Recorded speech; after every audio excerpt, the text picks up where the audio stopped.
Hello, I'm Cecilia Vaca Jones, the Executive Director of the Bernand and Leer Foundation. We work in the field of early childhood development, and our mission is to ensure a good start for all children. We've been working on the field of early childhood development for over 50 years in many different countries around the world. And this time, I want to share with you a couple of reflections of a topic that has become very important, and especially, I would say, during this pandemic years, we've realized on how important it is to start talking about the effects of climate change in the development of young children. So the very first thing I want to say is that there are very many different effects of what's happening because of climate change. But probably one of the worst effects has to do with the quality of air.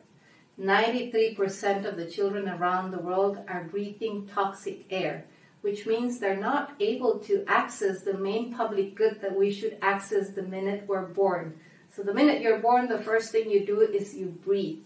And 93% of the children around the world are not breathing good air. What are the consequences of this? That usually bad air does not allow the good development of the neurons in your brain, which are so important, especially in the first 2 years of life, but also the development of your heart, of your lungs, of your sight. So only this one important factor as a consequence of the effects of climate change is one important thing to consider, but there are many others. If you want to learn more about the main effects of climate change in early childhood development, please do check our publication from last year. It's Early Childhood Matters, and we really focus on the different effects of climate change, trying to highlight which are different pieces of evidence that show, for example, how the air quality is affecting the well-being of children, but also how the heat on cities is affecting good pregnancies in women and the well-being of the newly born babies around the world, and many other consequences such as the scarcity of food due to the effects of climate change. So, just summarizing, the effects of climate change are multiple, but the effects of this are really putting in danger the well-being of our babies, toddlers, and their caregivers, of course.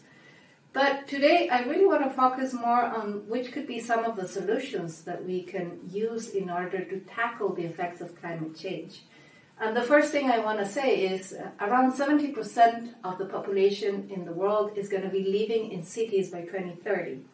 And if this is going to be the case, we need to ensure that the living of children in cities can become as good as possible, and how we can diminish the impact of the climate change consequences will be the next challenge that we all need to face together. So why don't we start talking about the importance of having a healthy urban environment, and which are some of the key issues that we need to consider in order to have a healthy urban environment. So the first thing I want to say is nature needs to lead the way to any solution that we start thinking of. And if you have been working on the urban planning and design, you know for sure that the more green and blue infrastructure that we can bring to cities, the better for the well-being of people in general, but especially for young children. Again, there's a lot of evidence that bringing nature to our urban spaces can really create many good possibilities for children to develop better health in their general life. Another important thing about nature is that usually when you use green and blue infrastructure solutions, in the end, this can bring such a high return that the investment of cost-effective solutions that relate to green and blue infrastructure can cost less than non-investing in green and blue infrastructure. And I'm saying this because many times when we're thinking about green and blue infrastructure, one of the concerns of many cities around the world is that this has a very high cost. But here what I'm saying, and this is also like an important learning from the work that we do in our Urban 95 approach, which is trying to give advice to different cities when we think and we try to answer to the question, if you could experience the city from 95 centimeters, which is the height of a healthy 3-year-old child, what would you do differently? I think that one of the important answers to this question is bring nature back to your cities. Nature is going to ensure the well-being of young children, not only from a physical perspective, but also from a mental perspective. But also from an environmental perspective, investing in nature now will avoid having any other effects as consequences of the climate change. The other very important thing when you're investing in this green and blue infrastructure that I'm talking about in order to keep trying to confront the effects of climate change has to do with creating better spaces for people. And again, trying to find a way that in these investments that we do from the urban and planning design can really ensure good public spaces for people, where people can meet, people from different areas can meet together, can share together, can create these positive interactions that we need to ensure in order for babies and toddlers to have a good development. Another important thing has to do with trying to change our behaviors. And when we're talking about, is there any way that we can help avoid the effects of climate change? What can we do as a population? I think we need to ensure that we start changing our behaviors. And I think a lot of young people are supportive of changing behavior. So when I'm thinking, for example, on sustainable mobility, on active mobility, I can see a lot of young people around the world really sustaining these new ways of thinking about moving around the city. So using bicycles instead of using personal cars, or using public transport, which is a lot more sustainable than using a private car, and walking, which is the best way that we can help sustain the planet. So I do want to emphasize that one very practical way to help the planet is being active and making sure that we can support sustainable ways of moving. Another important solution that I would like to bring to this discussion today is how can we be resourceful and creative when we're talking about urban and planning design for cities? And this again brings me back to this discussion. Is there anything that we can do from an urban design perspective in order to create better connections between young children and the immediate environment that's surrounding them?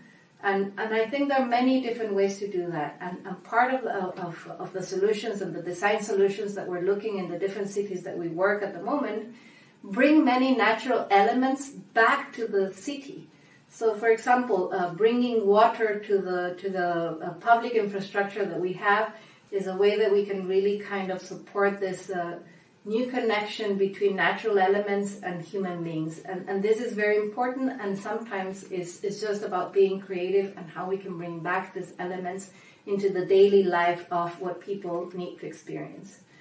Another very important thing, and again, if you want to refer to some of the articles that we published in our Early Childhood Matters in 2021, has to do with all the advocacy efforts that we can do in order to really create more awareness and consciousness of what's happening because of climate change. And we have many good examples of how parents are organizing themselves in order to defend their rights for their children because they're thinking about the future generation. So I think this has to do with being more responsible among different generations. So it's about us caring about the future of the youngest population in the world. And this has to do about like caregivers advocating for the well-being of the coming generations. There are many interesting examples of how caregivers are the ones demanding, for example, better quality of air in their cities. So, for example, diminishing traffic jams in very specific areas of the city because air quality can be focused in very specific areas. So, for example, lowering the traffic in all the streets that are close to daycares or are close to schools or are close to health services is very important, because if we know that our children are spending most of their time in these services, then probably from the public policy perspective, we can also help support that we diminish the traffic and the concentration of bad air in the places where children are spending more time. So advocating for these causes also depends on how well we can help citizens to organize themselves so they can raise their voices and they can do very concrete actions in order to change the way that we manage and design our cities. Another very important thing has to do with the design itself. And here, if you talk to any architect, engineer, urbanist, you can see that there are many different ways from the design perspective that can help support the effects of climate change.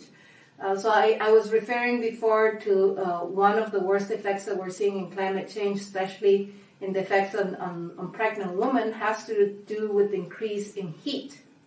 So are there any different design solutions that we can think of that can create more shade, that can help lower the temperature?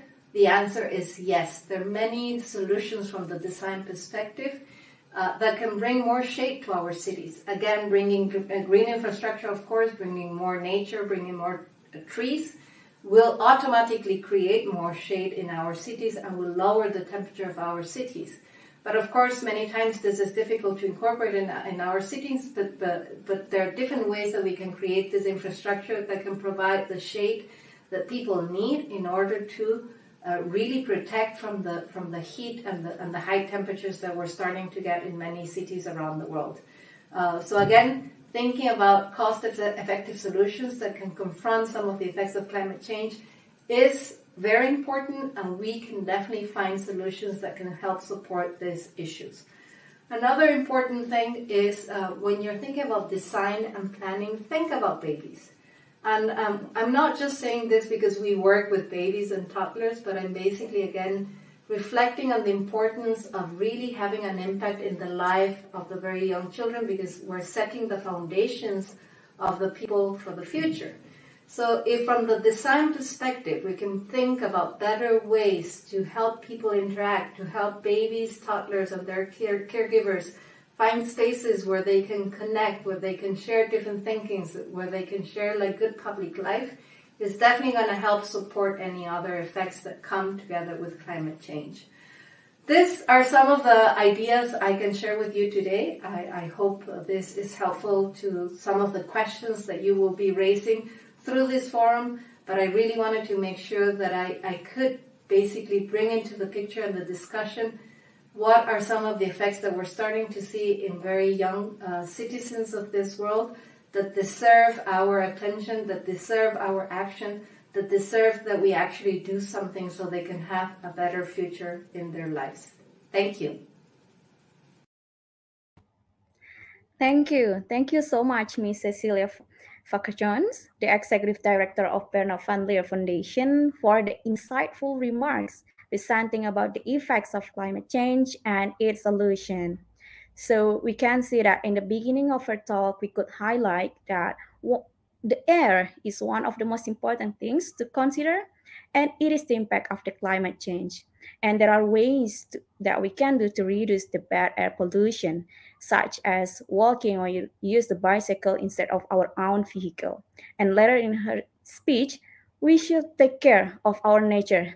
That's another important thing to consider, because this is the long-term investment to invest in our next generation. And now let's welcome our third keynote speaker